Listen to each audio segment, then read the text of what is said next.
Hi, I'm Laura Flanders, and this is The Laura Flanders Show, the TV and radio program that seeks to raise radical spirits by interviewing forward-thinking people with real models of shifting power from the worlds of arts, entrepreneurship, politics, and activism.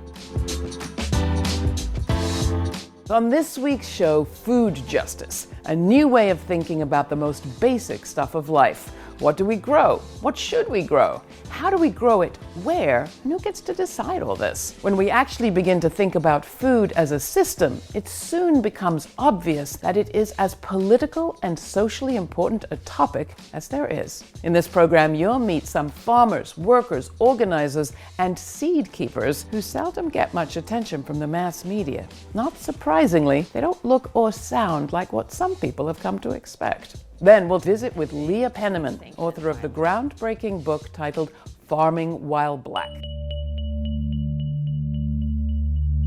And working with the fishing communities in Sri Lanka. The conference is a place where people can come together and see each other in person. There's a kind of magic that happens when people are face to face as opposed to being on the phone or over email. Tracy Lerman, Executive Director, Northeast Sustainable Agriculture Working Group. Our stakeholders are very diverse, from producers to people working on food access and consumption and everyone in between, the whole food system. A lot of people within that system are often at odds or in direct hostility towards each other, and so we're trying to help people have conversations outside of this really polarized context that we find ourselves in lately. We also use it as a way to lift up the work happening in a particular city or community and give those stakeholders an opportunity to showcase what they're doing. So that's why we had the urban farm tour earlier today. All right, so welcome to the farm. Come on in. We practice here what's called natural agriculture. I want everyone to try it on. Say natural agriculture. Natural agriculture. Sankofa Farm was initiated, I guess now it's been going into our 8th year. Chris Newsom, farm manager at the Sankofa Community Farm at Bartram's Garden, Philadelphia. Sankofa is from an Akan phrase, which means there's nothing wrong with going back and fetching what you left behind. This community garden features beds, and each bed you see represents at least one, maybe more families in the neighborhood. I restrict it to Southwest Philadelphia for the most part. Seed keeping very much follows in line with the idea behind Sankofa, in that when we're keeping seeds, we're keeping pieces of our ancestors. We're giving respect to those that came before us, looking back into time, but we're also looking forward. Owen Taylor, owner of True Love Seeds. True Love Seeds is a seed company, and we focus on preserving culturally important seeds to the farmers that grow them. And we collaborate with farmers across the country who are keeping seeds of their place and of their communities and of their ancestors. The seeds are, in many cases, what we have left of some of the most important aspects of our culture. Having a tangible and consumable and replicable piece of who we are and who our ancestors are means really the world to a people who have been repeatedly dispossessed and repeatedly moved around. Seed keeping is keeping the physical seed, but it's also really, really holding the story and holding the power around it. And that takes people and that takes continuity. And I think particularly in my experience in the North, many African Americans have lost that connection because our elders haven't talked about it, or we've just become too busy and distracted with another form of life. And I think we're seeing the devastating results of that disconnection, both from our spiritual practice and from our cultural traditions, which are absolutely dependent on our food and our old folks. It feels really important to me that the food movement, which has, I think, for a lot of people traditionally been the province of white privileged people who can afford to eat organic, local, expensive food. Tracy Lerman, Executive Director, Northeast Sustainable Agriculture Working Group. We really want to shift the focus away from that and towards eliminating food apartheid, making sure that we're supporting the people who are most impacted by these issues and not patronizing them by telling them how they ought to eat or assuming they don't know how to make good decisions for themselves. Really addressing inequality and inequity we're not trying to save people, we're trying to support work led by people who are really struggling the most in this current time that we're all in. The main constituency that we work with are modestly paid or sometimes unpaid activists who work at the micro community level. And so just having an opportunity for them to really talk about what they're doing and meet other people, we feel is so important to the kind of food systems work we're trying to lift up and move forward. We are in the middle of West Philadelphia, in the middle of a very marginalized community. Malaika Gilpin, co-director of the One Art Community Center. And One Art is somewhat of an island in the middle of that. So sometimes I describe this as an eco-arts village. It's a community space, it's a space for healing, it's a space for art programming, and it's a space for growing food. So our goal is to be 100% sustainable, and we want to show people of color coming together and creating community, a sustainable community together. We also want to take the model that we're creating here and just bring it to as many places within the U.S. and outside of the U.S. as possible. This was going to be an earth ship. And if you don't know about Earthships, really cool, 100% sustainable, completely off the grid. Everything, including the waste, is processed throughout the house. So we have multiple classes that happen weekly.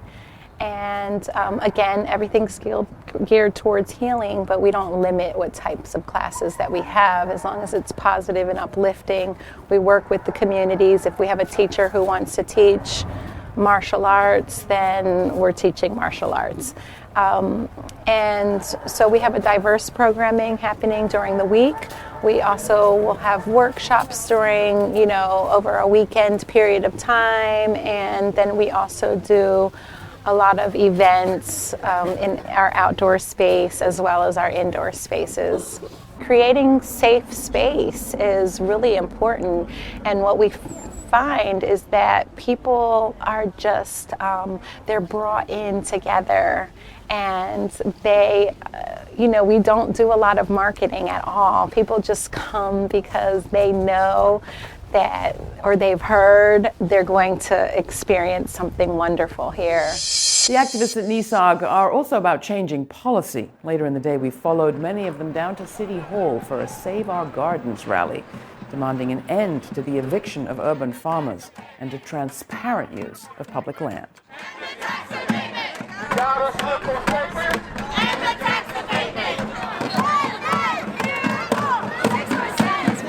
Over the last 2 years, about a year and a half ago, we started seeing a lot of our gardens being pushed into sheriff's cell. Katrina Baxter, organizer, Soil Generation. So what we understood is that there's already an issue with our gardeners, not generally, like I would say about roughly 80% of our gardens and farms around the city are insecure, which means that they don't have legal access to the land, right? So they might be on the land without permission. They may have a lease or a license, but they don't have legal permission to be there, right? And what happened in this city, because gentrification development picked up the last 2 years, places where folks have been gardening for over sometimes 30 years are being pushed into sheriff's cell, when that has not been a problem before. We knew that we had to do something to stop that. We want to tell them today, we're going to hear some stories about some folks who have lost their land, some folks whose land is constantly threatened, and also some folks who just want to be down, who understand the cause and are down, right? So we're going to give them our ear for a little while, listen to some stories, and give them a lot of love, all right? And this year, our land bank, the land bank we have here, I guess it's been up and running for 3 years now. And it was supposed to be, held as this, this community, this bridge between community and the city, right? So because land relationships between the city and the community have been for a long time really bad. And so the land bank was supposed to be this thing that came in and it was going to, solve all the problems. So what we're seeing is that when this is supposed to be, because based on the law, there should be a transparent process. We don't know who the land is going to. There is land apparently going through the land bank, but it's definitely not going to the folks that I know have been asking about it. So we know that we have to fight the land bank until they start responding to us. We appreciate the fact that we have a land bank, if the land bank will work for us, right? You know, I think one of the reasons that we found this action to be really important is because there really isn't a way of getting a temperature test of how council people or people in power feel about urban agriculture. Sonia Gallagher, organizer, Soil Generation. You know how people feel about gun control, you know how people feel about women's rights, but urban agriculture isn't being taken seriously as a political act of resistance, right, and resilience. When folks think that urban ag has a white face and it's a hobby, right, that does a disservice to all of the communities that have started urban gardens as an act of resilience and a way to feed themselves and a way to support themselves. And so this has also been an opportunity for us to shape, right, the urban ag narrative to represent our own communities so that folks can understand that urban agriculture is not a hobby, it is an act of resilience. And it always has been. So like the reality of this movement is that it's shining light on the fact that people have been growing food in community, in cities, in urban spaces for decades, right? And a lot of those people look like me, and a lot of people look like you, because that's how it's always been. And so because very recently white folks have got more involved in doing the thing, all of a sudden there's a white face on what's happening. But we've been effectively changing that narrative within the city here, which has been a great boom for us, I think, and for the growers. And let's hope that our city council listens to that. Sing a song full of the hope that the present has brought us. They sing the rising sun. A new day begun. Let us march on till victory. So what's involved in making this sort of change, and who is taking part? We had a chance to sit down with some of the organizers at NISAG who are working on food justice across the country and ask them about the many forms this work is taking. So I think that imbalances of power and people feeling powerless has impacted the imagination of every individual that has been colonized on this planet. And we have to dig through those layers. Somebody put forward an idea that said, we will make more profits if we do things this way. Charlene Griffith, Holistic.art and Soil Generation. And may have considered and didn't care, or may have not considered the repercussions of that choice to put profits over people. That is not a thing that is made up. It's a lived experience, and it's a critique, an analysis, and an accurate analysis of the way that this system fails. So with regards to art, it frees up space and it lets you drop off some of the experiences of trauma and some of the horror of the things that have hurt you to imagine something different. Racism runs very deep in this work. So decolonizing the food system and the future of food is really what we're willing to do to decolonize our own practices and the future of us. The story of the future of food is the future of us. Many of people in our generation, they care deeply about food. Vanessa Planko, Research Assistant, Michigan State University. Or sometimes I see mostly youth of color that care more about food because they have experienced food insecurity. They may be either having in food-reduced lunch or they have had to use food stamps. And they get more impacted to this need to connect with the land and the new landscape because they may be from minority groups or from an immigrant background like myself. Most immigrants, their first job when they land into this country is in the food system. So it's like we have so much power in the industry and so much labor force that we bring into the food system. So I just want some visibility. Like, we are an important part of this system and we want to be part of those conversations. We want to be stakeholders. We are not just consumer power, we also have decision-making power. Our county is, every single student qualifies for the free and reduced meals. Jenna Hansroth, President, Morgan County Association of Food and Farms. Our poverty rate is really high in Morgan County. So for us, it's trying to figure out how we can get local food and healthier foods to our students, to our families that are at that low income level. That's really one of our main focuses right now. And education and trying to work on policy around all of it so that we can get people at that poverty level the food they need. For me, it was really gratifying when I had to teach K-12 kids about where food comes from, mostly from urban areas.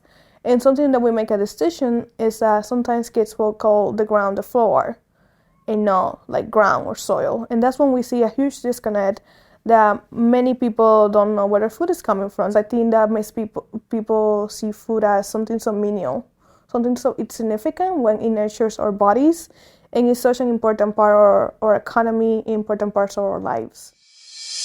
We set out in late spring on a 2-month tour of primarily rural communities. And the purpose for the tour was for me, in my new role, to get to meet some of the members of the National Family Farm Coalition and to get reacquainted with those we work with at the Northwest Atlantic Marine Alliance. We visited 67 communities. We traveled about 13,000 miles. Niaz Dory, Executive Director, National Family Farm Coalition. We're told that rural communities are the enemy of urban communities, that they're the places where people who don't see everybody else as equal live. And so this idea that these two parts of our society are separate, are so different from each other, is another way to keep us apart. And so I just want to encourage those who have preconceived notions around what anybody feels or thinks about, whether they live in the middle of New York City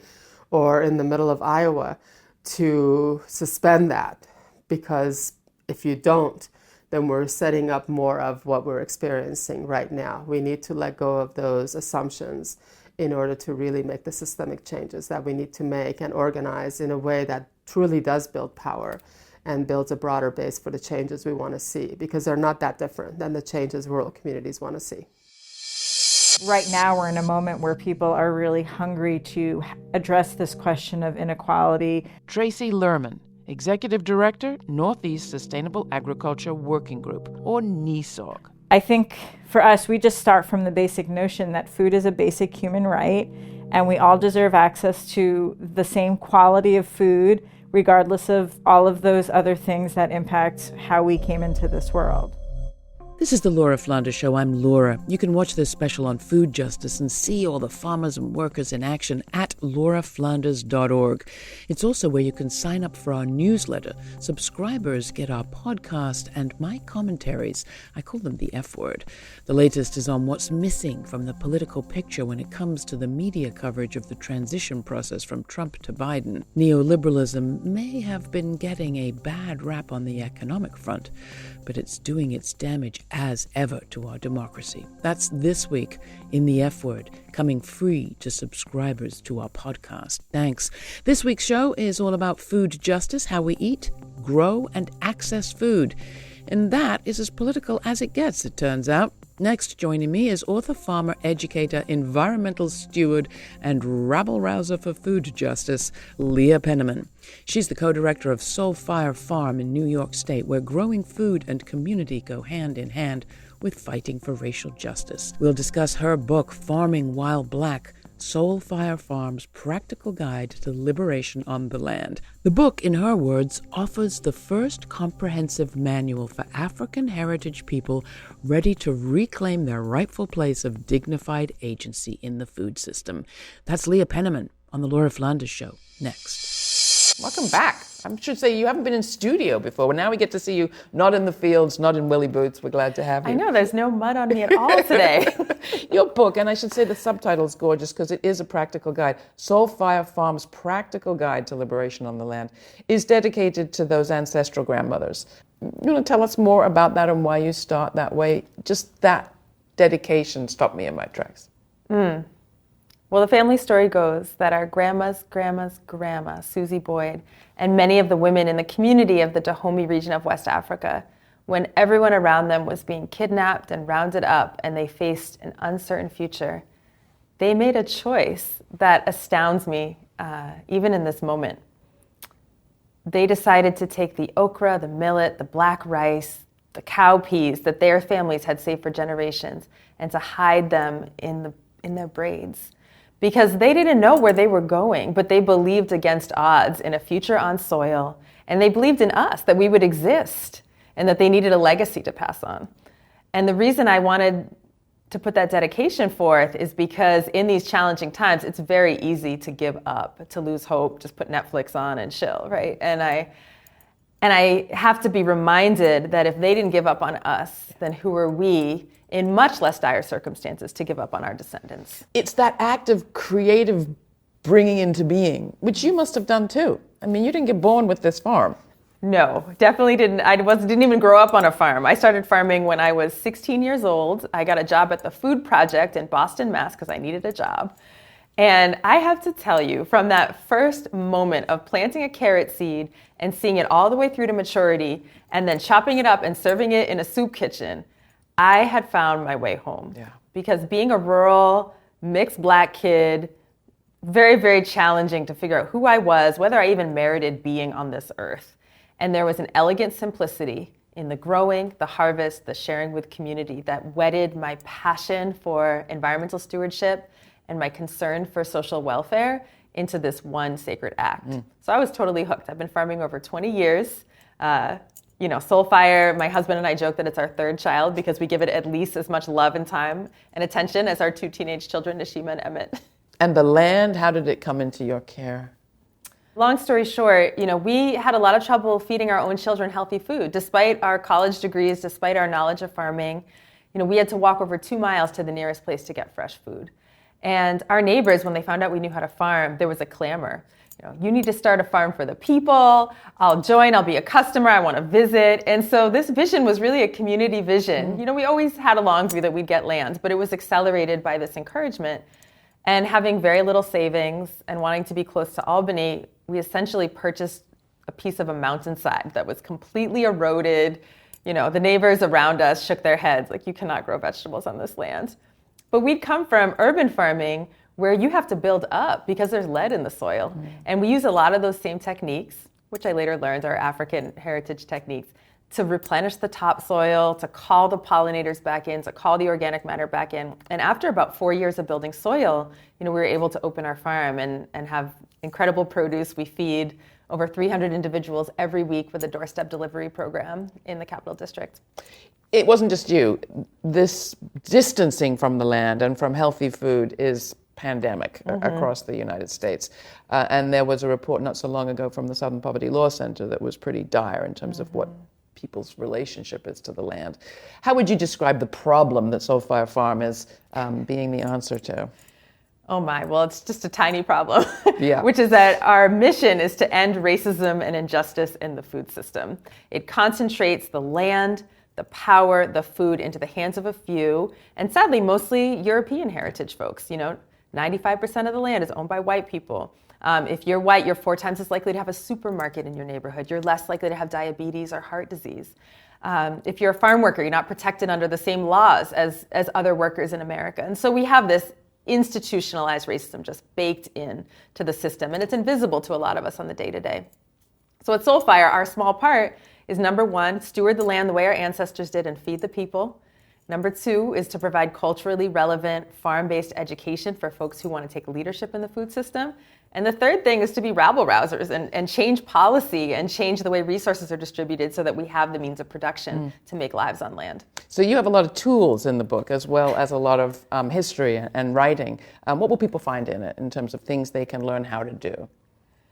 Well, I'm a super science nerd, so you can find all those things. Everything from vermicomposting to seed saving, if you want to know how to create a microfinance enterprise or a youth program, all the things we've learned at Soulfire, we've tried to include, so we're not gatekeepers of the knowledge. So that's one braid, it's all this practical knowledge, right? And then another braid is the story of Soulfire, which I tried to make fun and funny as it goes through all the mistakes we made, really raw and honest. And the third thing, which is where my heart swells, because I really believed as a young person going to all these totally white farming conferences that I did not belong, right? And as I was doing research for the book, I found out that quite literally every sustainable agriculture practice that I'd been exposed to had Afro-Indigenous roots. From Cleopatra's worms to George Washington Carver's cowpeas, bringing nitrogen into the soil, to the polycultures of West Africa. I mean, it's all there. And so the third strand of this book is uplifting those stories and restoring our dignity in that narrative of sustainable agriculture. There is something of a movement happening. We were just recently at NISOG, and you've seen the report. You were there. There is a movement, it seems, in the U.S. and internationally, doing some of the similar sort of work that you're doing in the name of justice. Why now? And do you think it's a movement? In the 20 years that I've been farming, the landscape has really shifted. You know, when I started out, there were very few Black and brown folks who were part of what we're now calling the returning generation, people whose grandparents fled the red clays of Georgia to the paved streets of Pittsburgh and Chicago. There's this sense now in our communities that we left a piece of our souls behind.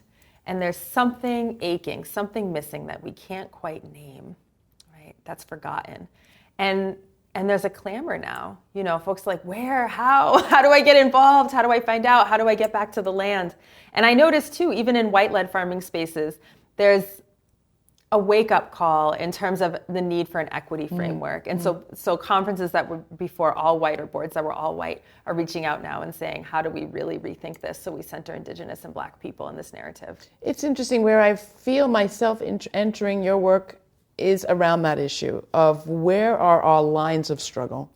If they were perhaps around the law, or they were around the workplace, or they were around housing segregation, they have now become, for many of us, I think, around our lives, around the quality of life that we are living. And at the working group on Northeast Sustainable Agriculture, a lot of people talked about hunger, not just as where you started, about getting food, but as a more sort of spiritual thing. I mean, I love talking about that. You know, folks probably know by now, if you watch TED Talks, that trees talk to each other. Right?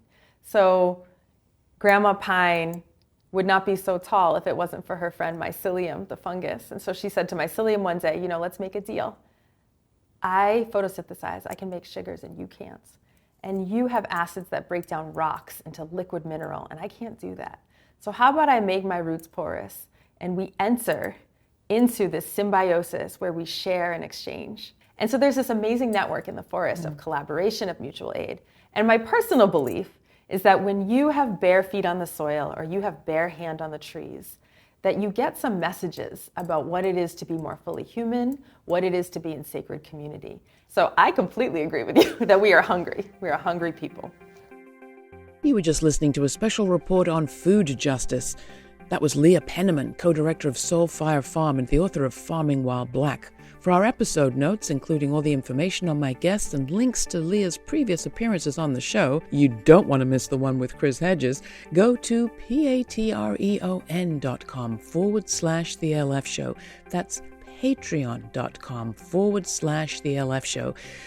Get the link to Leah's last conversation with Chris Hedges on The Laura Flanders Show and all the information on how you can get your hands on a copy of Farming While Black. While you're there, get a jump on our year-end fundraiser by becoming an official partner, a Patreon partner of the show. We don't take money from governments or corporations, but we are reliant on you. So, farm a little justice in your media fields. Become a Patreon partner of The Laura Flanders Show at patreon.com/The LF Show. And thanks. This episode was produced by yours truly, Laura Flanders, Matt Colacello, Jeremiah Cothren, Charlotte Carpenter, Nat Needham, Jeannie Hopper, Dominic Marcella, Mercedes Grostiaga, Ryan Holtz, Rory O'Connor, and David Newman. Major funding for this program is provided by the Novo, Tomcat, Cloud Mountain, Fonda, Park, Shift Tides, and the Poss Family Foundation, as well as listeners like you. Thanks for listening. Thanks for contributing. Thanks for your ideas. Stay kind. Stay curious. Till the next time, I'm Laura.